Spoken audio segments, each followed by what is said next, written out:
జనగామ జిల్లాలో చాకలి ఐలమ్మ మహిళా సమైక్యలో నిధుల గోల్మాల్పై కేసు నమోదు చేశారు పోలీసులు.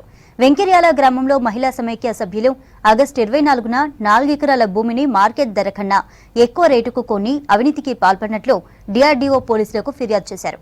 దీంతో 25 మంది సభ్యులతో పాటు మరికొందరిపై చీటింగ్ కేసు నమోదు చేసినట్టు తెలిపారు ఏసీపీ పార్థసారథి. ఈ ఘటనపై ఇప్పటికే కలెక్టర్ విచారణ చేసి బాధ్యుల నుంచి 2 విడతల్లో 48 లక్షలు రికవరీ చేయించారు.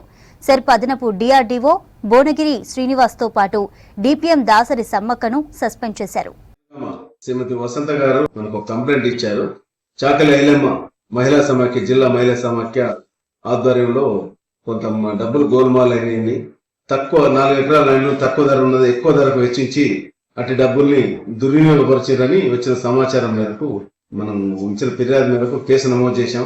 దానిలో భాగంగా ఆమె 11 మంది మరికొంతమంది మీద పేర్లు ఇచ్చింది. వాళ్ళందరినీ కూడా ఇన్వెస్టిగేషన్ చేసి ఎవరెవరి పాత్ర ఏంది అనేది తెలుసుకొని ఇన్వెస్టిగేషన్ చేసి దీంట్లో అందరికి కూడా ఛార్జ్ షీట్ వేసి అందరు శిక్ష పడే విధంగా మేము ఇన్వెస్టిగేషన్ చేస్తాం. 2,35,00,000 వరకు సుమారుగా ప్రభుత్వ సొమ్ము దుర్వినియోగపరిచిందని చెప్పి ఇచ్చారు. దాంట్లో కొంత రికవరీ అయింది. ఇంకా 1,87,00,000 వరకు